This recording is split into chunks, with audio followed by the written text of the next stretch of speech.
हर हर महादेव, जय श्री राम। आज आप लोगों को पता चल ही गया होगा कि किस विषय के ऊपर मैं ये वीडियो बनाने जा रहा हूँ। इसका कारण ये है कि हमारे एक साधक मित्र हैं। वो कुछ समय पहले एक साधना कर रहे थे और हुआ ये कि उनकी दीर्घकालीन साधना थी, परंतु बीच में, उस साधना के बीच में उनका ब्रह्मचर्य जो है वो खंडित हो गया। तो साधना के बाद की बात, वो मेरे पास आए, हम लोग बैठ के चर्चा कर रहे थे। तो उन्होंने मुझे बताया कि ऐसे ऐसे हुआ था, उनके साथ में ऐसी समस्या हो गई थी। तो मेरा इस पर क्या विचार है? मैंने कहा कि आपके तो गुरु हैं, उन्होंने आपको क्या मार्गदर्शन दिया? तो उन्होंने कहा कि हमारे गुरुदेव ने कहा कि आप साधना को पुनः दोबारा शुरू करिए, और मैंने वैसा ही किया। तो इसके ऊपर आपके क्या विचार हैं?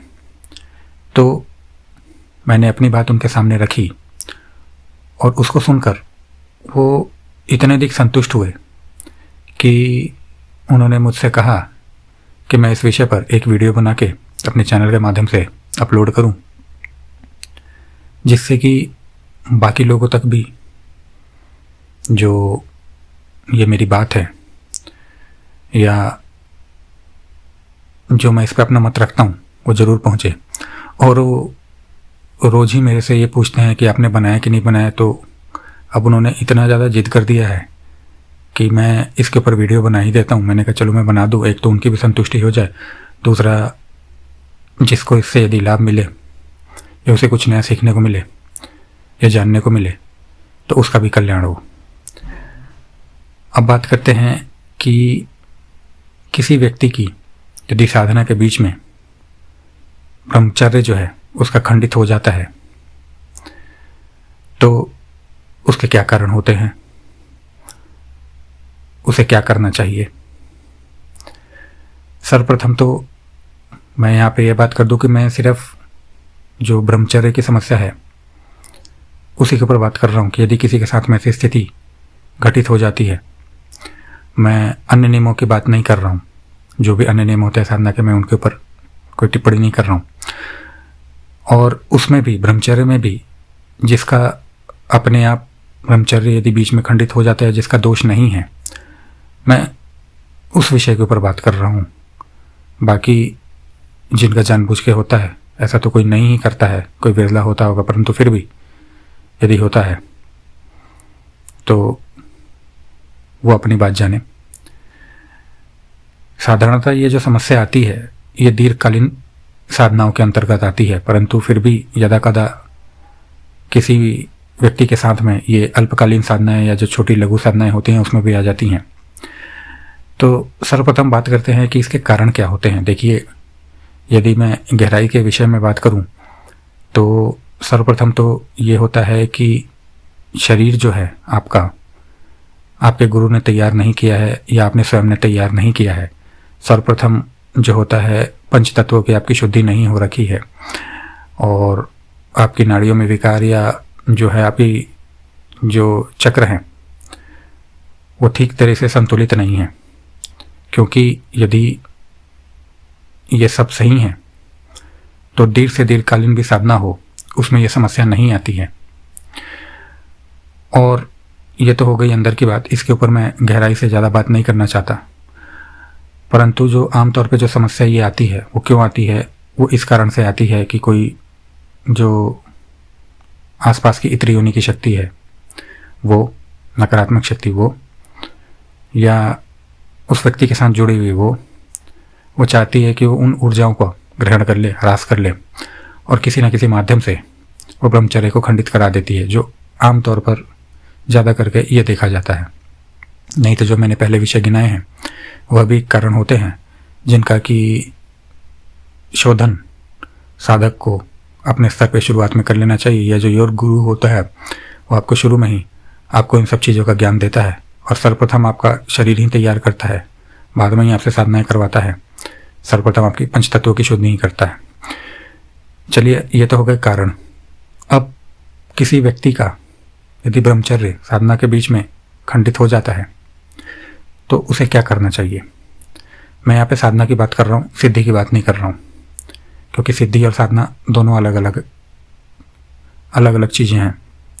सिद्धि में जहाँ यह भी महत्वपूर्ण होता है कि आपने सुई रखी है तो रखी है किस दिशा में रखी है, तो वहाँ पे साधना तो छोड़ दीजिए, साधना बहुत बड़ी बात हो जाती है। और मतलब ब्रह्मचर्य बहुत बड़ी बात हो जाती है। यदि किसी का ब्रह्मचर्य खंडित हो जाए तो फिर तो दोष तो छोड़िए, पता नहीं कैसे क्या हो जाता है, सिद्धि की बात करते हैं तो।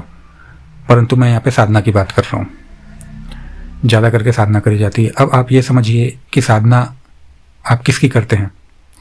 साधना आप किसी भी शक्ति के, कोई भी देवी हो, कोई भी देवता हो, उनके मंत्रों के ही करते हैं। और उसमें चाहे आप सकाम साधना करें, निष्काम साधना करें, आपका संकल्प क्या होता है वही महत्वपूर्ण होता है। ज़्यादा करके आमूमन जो संकल्प लिए जाते हैं वो यही लिए जाते हैं कि मैं इतने मंत्रों का जाप करेंगे, आप ये करूँगी, ये हवन करेंगे, हमारी ये मनोकामना है, हमारी ये पूर्ति हो। चाहे निष्काम में भी हो, आप मंत्रों की संख्या निर्धारित करते ही हैं।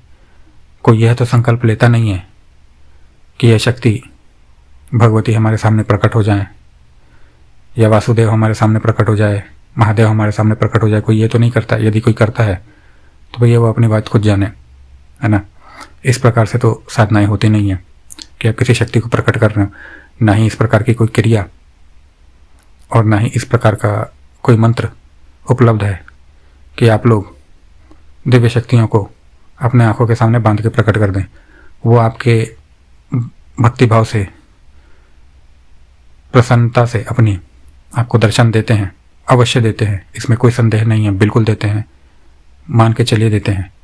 वो उनकी इच्छा के ऊपर निर्भर करता है और आपकी जो उनके प्रति समर्पण है उस पर निर्भर करता है।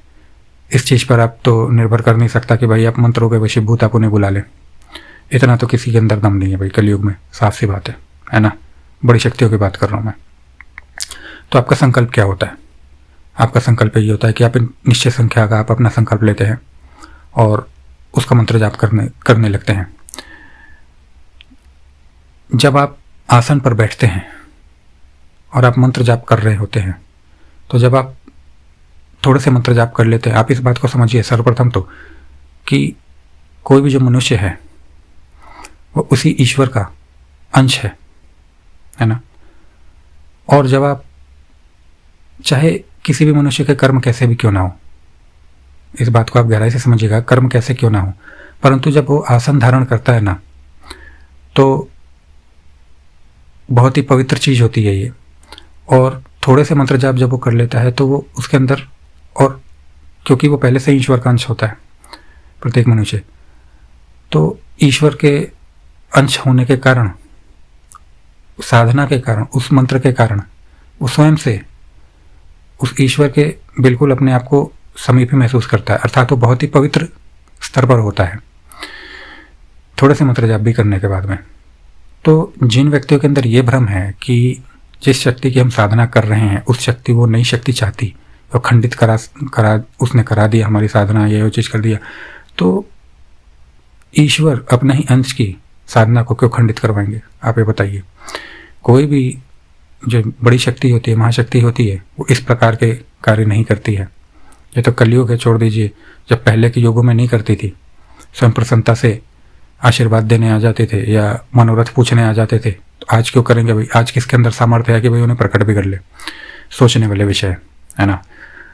दूसरा होता क्या है कि जब आप मंत्र जाप करते हैं तो आपका शरीर एक यंत्र के रूप में परिवर्तित होकर उस मंत्र की ऊर्जा को उस देवी या देवता तक पहुंचाता है, जिससे कि उनका ध्यान आपकी तरफ आकृष्ट होता है और आप अपना संकल्प पूर्ण करते हैं। अब किसी व्यक्ति का यदि ब्रह्मचर्य इस बीच में खंडित हो जाता है, जो मैंने कारण बताया उनमें से किसी से भी अपने आप होता है, तो वो शक्ति जिसकी आप साधना कर रहे हैं, मंत्र जाप कर रहे हैं, वो जानती है कि इसमें आपका कोई दोष नहीं है, ठीक है। उस समय पे आप उसी का एक अंश रूप है, तो स्वयं से जानते हैं कि आपका कोई दोष नहीं है। इसीलिए इसमें जब स्वयं से कुछ होता है तो आपको ना तो दोष लगता है, ना ही आपको कुछ इस प्रकार का होता है कि हाँ भाई वो बहुत ही क्रोधित हो जाएंगे, कुछ हो जाएंगे, क्योंकि वो जानते हैं कि आज के मनुष्य में इतना सामर्थ्य नहीं है कि वो किसी को बलपूर्वक किसी भी देवी देवता को वशीभूत करके प्रकट कर दे, और आपका इसमें दोष नहीं है, इसलिए वो देवी देवता हैं, है ना, और हम मनुष्य हैं, क्योंकि वो सब कुछ जानते हैं और हम सब कुछ जानते हुए भी अनजान हैं, इसलिए हम मनुष्य हैं। अब इसमें आपको करना क्या चाहिए? इसमें आपको जिस दिन आपका ब्रह्मचर्य यदि खंडित हो जाता है तो आप अगले दिन स्नान आदि से निवृत्त होकर जिस भी देवी देवता की आप साधना कर रहे थे उनके जो विग्रह है जो आपने स्थापित कर रखा था, या जो भी प्रतीकात्मक स्वरूप आपने स्थापित कर रखा था, उनके सामने आप जो है उनको प्रणाम करके आप अपनी बात रख सकते हैं। आपके मन में ज़्यादा यदि वो है तो आप गंगा जल लेके संकल्पित करके आप ये कह सकते हैं कि इसमें मेरा कोई दोष नहीं था, वो उनके ऊपर चढ़ा सकता है। बस इतना। आपने जितने मंत्र जाप किए थे, क्योंकि संख्या तो आपको याद ही होगी, उसके आगे आपका जो भी संकल्प था उसमें जो शेष बचे हुए मंत्र जाप हैं वो आप करेंगे और अपनी साधना को संपूर्ण करेंगे। और यदि आपके मन में फिर भी विकार हैं कि नहीं ऐसा है, तो आप ऊपर से 100-200 माला कर लीजिए, आपके मन का विकार भी दूर हो जाएगा। परंतु इससे अधिक शेष और कुछ भी करने की आवश्यकता नहीं है। हाँ, इसका एक दुष्परिणाम भी होता है यदि ब्रह्मचर्य खंडित होता है तो। ये दुष्परिणाम ये होता है कि जितनी ऊर्जा हमारे शरीर में बननी होती है वो ब्रह्मचर्य खंडित होने के बाद में उस ऊर्जा का क्या होता है, वो ब्रह्मांड में लीन हो जाती है। क्योंकि आपको ऊर्जा के सिद्धांत पता ही होना चाहिए, और होगा भी, कि ऊर्जा को ना हम बना सकते हैं ना ही उसको नष्ट कर सकते हैं, केवल उसको हम हस्तांतरण कर सकते हैं, उसका रूप परिवर्तित कर सकते हैं। तो ब्रह्मांड में लीन हो जाने के कारण जिस स्तर पर आपको अनुभूतियाँ होनी थी, अनुभव होने थे या दर्शन होने थे, वो नहीं हो पाएंगे। तो इसका उपाय भी यही है कि आपका यदि 1.25 लाख का संकल्प था तो आप उस संकल्प को, और दोबारा संकल्प लेने की जरूरत नहीं है, परंतु उस मंत्र जाप को आप अपना और आगे चालू रखिए। 1.5 लाख करिए, 2 लाख करिए, है ना। ये तो आपके भक्तिभाव के ऊपर है, तो इसमें कोई दोष नहीं है। परंतु आपको अपना संकल्प दोबारा से दोहराने की कोई जरूरत नहीं है। आप दोहराना चाहते हैं तो आपकी इच्छा है। यही साधना के नियम है। और जहाँ तक रही सिद्धि की बात, तो सिद्धि में तो जैसा मैंने बताया कि एक एक चीज़ मायने रखती है। ब्रह्मचर्य तो भूल जाइए, वो बहुत बड़ी बात हो जाती है सिद्धि के अंदर, क्योंकि यदि ब्रह्मचर्य खंडित हो जाए तो वहाँ पे तो कुछ के कुछ हो जाए, प्राणों पर भी संकट आ जाता है। तो यही असलियत है और यही वास्तविकता है, यही सच्चाई है। जिनको मानना है माने, नहीं तो जिनको नहीं मानना वो जीवन का आनंद लें। महादेव।